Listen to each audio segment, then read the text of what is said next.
The War Council chamber aboard the Celestial Mandate hummed with the low murmur of a dozen alien species, each representative more imposing than the last. Commander Avery stood at parade rest near the tactical display, his posture relaxed in a way that made Marlowe's secondary hearts flutter with unease. She'd served in the Galactic Coalition forces for 3 standard cycles, but this was her first time working alongside humans. They looked so soft. Marlowe's chitinous plating clicked softly as she shifted her weight, her compound eyes tracking the human male. Avery was average height for his species, with dark hair and unremarkable brown eyes. No natural armor, no venomous spines, no redundant organs, just pink flesh wrapped around fragile bones. The intelligence reports said humans were useful soldiers, but Marlowe couldn't fathom how. The Zathrine Hive fleet will reach the Tertius system in 48 hours, Admiral Crixfer announced, his scales rippling with barely contained aggression.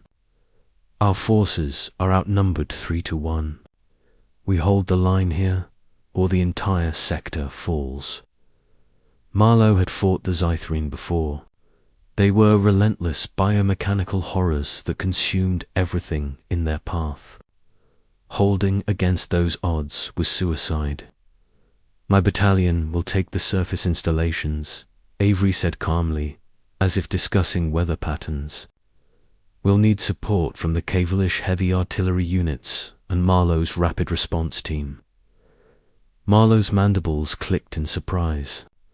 He'd spoken her name as if they were already comrades, as if their species had fought together for generations instead of just weeks. Human Avery, she said, her translator rendering her clicking speech into standard galactic. The Zathrine will deploy 200,000 drones in the first wave alone. Your battalion has, what, 2,000 soldiers? Avery smiled. It wasn't a pleasant expression to many teeth, too sharp. About that, yes. That is insane, Marlowe protested. You will be overrun in minutes. Probably not minutes, Avery replied. We're pretty good at not dying. The confidence in his voice bordered on delusion. Marlowe had read the after-action reports from other species who'd fought alongside humans. The reports were contradictory. Some called humans brilliant tacticians. Others called them reckless berserkers. All agreed on one thing. Humans were unpredictable. 40-7 hours later, Marlowe crouched in a bombed-out bunker on Tertius Prime, her weapon warm in her primary manipulators. The Zathrine had arrived earlier. Typical tactic meant to catch defenders off guard. Around her, the members of her rapid response team maintained their positions, their weapons trained on the ash-grey sky dot through her unit. She heard Avery's voice. All units, they're landing. Hold your fire until my mark. Let them think we're scared. Let them think. Marlowe's translator almost glitched. They were scared. The Zathrine dropships screamed through the atmosphere like falling meteors, each one carrying 1,000 drones. The sky turned black with their numbers. Marlowe watched the human positions through her tactical display. They weren't retreating. They weren't even moving. They just waited, the first. Zathrine drones hit the ground and began their scuttling advance millions of legs, creating a sound like rainfall made of knives. They moved toward the human lines in a chittering wave of death. 500 meters, 400, 300. Why aren't they firing? One of Marlowe's team whispered. 200 meters. The drones were close enough that Marlowe could see their blade arms gleaming in the dim light. 100 meters. Now, Avery said quietly, the human lines erupted. Marlowe had seen warfare before. She'd fought in a dozen campaigns. But what the humans unleashed wasn't warfare, was orchestrated annihilation. Their weapons didn't just fire. They sang. Plasma and kinetic rounds and chemical explosives formed a symphony of destruction that turned the first wave of Scythrine into mist. But more kept coming. Always more. Second wave incoming. Someone shouted over the come. Good, Avery replied. Marlowe, execute flanking maneuver. We're going to herd them. Herd them. Marlowe couldn't believe what she was hearing. They're not livestock. No, Avery agreed. Livestock would be smarter. Move now, please. Something in his tone made Marlowe obey. She led her team in a wide arc around the battlefield, her tactical mind beginning to see what Avery had planned. The humans weren't just defending, they were creating a kill box, using their own positions as bait to funnel the Scythrine into predetermined zones. And then Marlowe understood why the humans had insisted on mining the entire valley. All units, shields up. Impact in 3, 2, 1. The valley floor disappeared in a series of explosions that registered on seismic monitors 3 continents away. Millions of Scythrine drones simply ceased to exist. The shockwave knocked Marlowe's entire team flat despite their distance from the blast zone. When the smoke cleared, Avery's voice crackled over the come. Head count. Everyone alive. Impossibly, incredibly, every human unit reported green status. They'd weathered an apocalyptic detonation that should have killed everyone within 5 kilometers and emerged unscathed. Marlowe whispered. Over the next 36 hours, Marlowe learned the answer to that question in ways she'd never forget. She watched humans fight for 70 hours straight, fueled by stimulants and spite.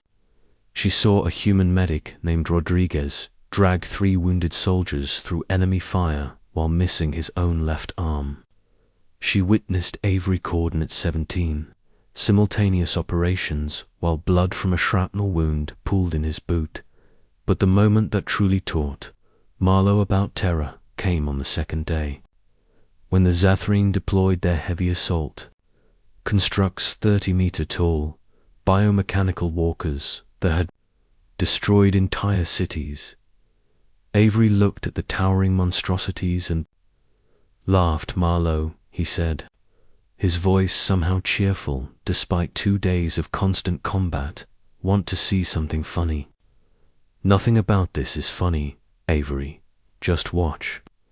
The humans had prepared something special for the heavy constructs. Marlowe watched in horror as soldiers in powered armor launched themselves at the walkers using jump jets, attaching themselves to the construct's legs like parasites. They planted charges, cut through armor with plasma torches, and crawled inside the walking fortresses to kill them from within. It was insane. It was suicidal. It was brilliantly, terrifyingly effective. By the time the Scythrine fleet retreated, 72 hours later, the human battalion had suffered 18% casualties. Marlowe's species would have considered that an unacceptable loss. The humans called it light. In the aftermath, Marlowe found Avery sitting on a pile of rubble, calmly eating a ration bar, while medics treated the various wounds covering his body. Your species is insane, Marlowe said. It wasn't an insult, just an observation. Avery smiled at that too sharp smile again.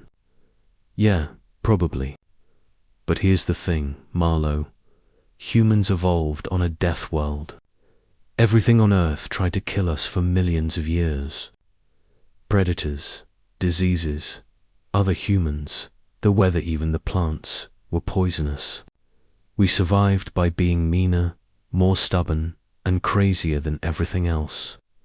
He took another bite of his ration bar, chewing thoughtfully. The Zythrine are scary, sure, but they're not scary like a tiger hiding in tall grass. They're not scary like a hurricane or a plague or another tribe that wants your resources. They're just another problem to solve.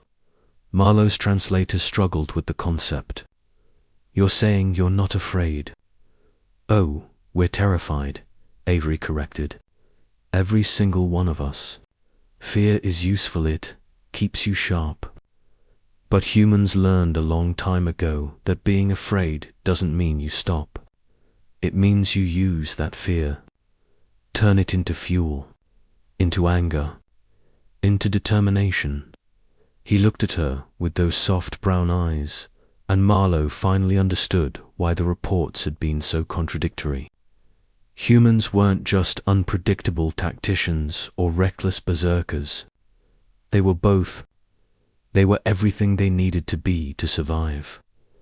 You know what the real difference is? Avery continued. Most species develop spaceflight and then join the galactic community. They evolve past their violent phase. Humans, we brought our violence with us. We weaponized it, refined it, and now we use it to protect the species who've forgotten how. Marlowe felt a chill run through her exoskeleton despite the warm air. She'd joined humans in war thinking she would teach them about combat.